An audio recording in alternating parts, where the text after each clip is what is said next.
ಹುಬ್ಬಳ್ಳಿಯಲ್ಲಿ chemical reaction ಹಿನ್ನೆಲೆ 4 ಕಾರ್ಮಿಕರು ಅಸ್ವಸ್ಥಗೊಂಡು ಆಸ್ಪತ್ರೆಗೆ ದಾಖಲಾಗಿರುವ ಘಟನೆ ಬೆಳಕಿಗೆ ಬಂದಿದೆ. ಇನ್ನು ಘಟನೆ ಬಗ್ಗೆ ಮಾಹಿತಿ ನೀಡೋದಾದ್ರೆ, ಬೆಂಗಳೂರು ಮೂಲದ ಜಾಫರ್, ಅಮ್ಜದ್, ಜಬಿ ಹಾಗೂ ಹೈದರ್ ಎಂಬ 4 ಕಾರ್ಮಿಕರು ಕಳೆದ 10 ದಿನಗಳ ಹಿಂದೆ ಎಲ್ಇಡಿ ಕೆಲಸಕ್ಕಾಗಿ ಹುಬ್ಬಳ್ಳಿಗೆ ಆಗಮಿಸಿದ್ದರು.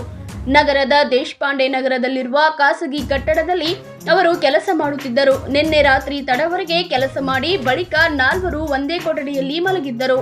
ಕೊಠಡಿಯನ್ನು ಸಂಪೂರ್ಣವಾಗಿ ಬಾಗಿಲು ಕಿಟಕಿ ಮುಚ್ಚಿದ ಪರಿಣಾಮ ಪ್ಲೈವುಡ್ ಸೇರಿದಂತೆ ವಿವಿಧ ಕೆಮಿಕಲ್ಗಳಿಂದ ಉಂಟಾದ ರಿಯಾಕ್ಷನ್ನಿಂದ ಒಳಗೆ ವಿಷಕಾರಿ ವಾಯು ತುಂಬಿಕೊಂಡಿದೆ. ಇದರಿಂದ 4 ಉಸಿರಾಟದ ತೊಂದರೆಗೆ ಒಳಗಾಗಿ ಪ್ರಜ್ಞೆ ಕಳೆದುಕೊಂಡಿದ್ದಾರೆ.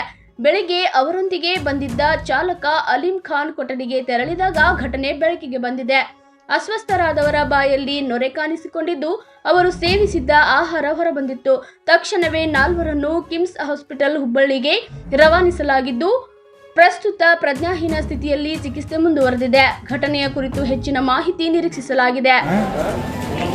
ಏನಾಗಿತ್ತು, ಯಾವಾಗ ಏನಾಗಿದ್ದೋ ಗೊತ್ತಿಲ್ಲ. ಊಟ ಮಾಡ್ಕೊಂಡು ಮಲಗಿದ್ದೀನಿ ನೈಟು. ನಾನು ಆಚೆ ಮಲಗಿದ್ದೆ. ಬೆಳಗ್ಗೆ ಹೋಗಿ ಇದ್ದವ್ರೆ ಆ ಥರ ಆಗ್ಬಿಟ್ಟಿದೆ. ಆಂಬುಲೆನ್ಸಲ್ಲಿ ಕರ್ಕೊಂಡು ಬಂದಿದ್ದೀನಿ. ಎಷ್ಟು ಜನ ಇದ್ರು? 4 ಜನ. ನೀವೆಲ್ಲರೂ ಎಲ್ಲಿಂದ ಬಂದಿದ್ರು? ಏನು ಕೆಲಸ ಮಾಡ್ತೀವಿ? ಬೋರ್ಡ್ ಕೆಲಸ ಮಾಡ್ತೀರಿ. ಇದು ಘಟನೆ ಆದ ಕೂಡಲೇ ಏನು ಮಾಡಿದ್ರಿ? ಫಸ್ಟ್ ಏನು ಮಾಡಿಲ್ಲ. ಯಾರ್ಯಾರು ಹೇಳಿದೆ, ಯಾರೂ ಬಂದಿಲ್ಲ. ಆಂಬುಲೆನ್ಸ್ ಫೋನ್ ಮಾಡಿದೆ. ಆಮೇಲೆ ಆಂಬುಲೆನ್ಸ್ ಬಂದಿಲ್ಲ. ಆಮೇಲೆ 1 ಜನಕ್ಕೆ ಆಟೋಲ್ಲಿ ಹಾಕೊಂಡು ಬಂದಿಲ್ಲ. 2 ಜನಕ್ಕೆ ಆಂಬುಲೆನ್ಸಲ್ಲಿ ಹಾಕೊಂಡು ಬಂದಿಲ್ಲ. ಎಷ್ಟು ದಿನ ಅದು ಬಂದು ನೀವು ಬಂದೆ? ಇಲ್ಲಿ ಹುಬ್ಳಿಗೆ ಬಂದು. ನಿಮ್ಮ ಹೆಸರು? ಅಲ್ಲಿ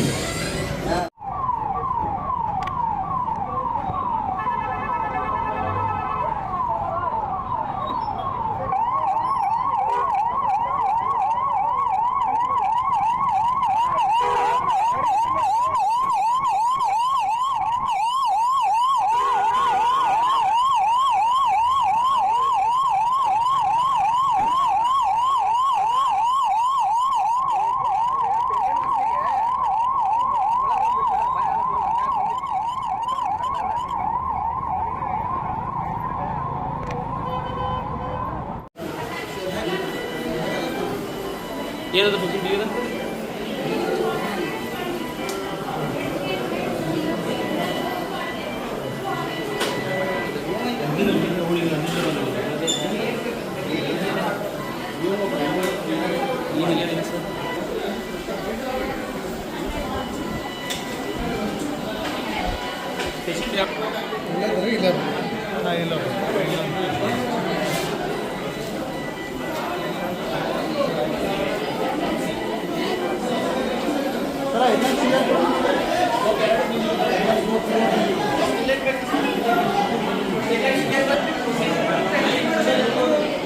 ಕ್ಷಣ ಕ್ಷಣದ ಸುದ್ದಿಗಳಿಗಾಗಿ ನೋಡ್ತಾ ಇರಿ ಜನಮನ ಸುದ್ದಿ. ಸದಾ ಜನಪರ, ನಿಮ್ಮ ಜನಮನ.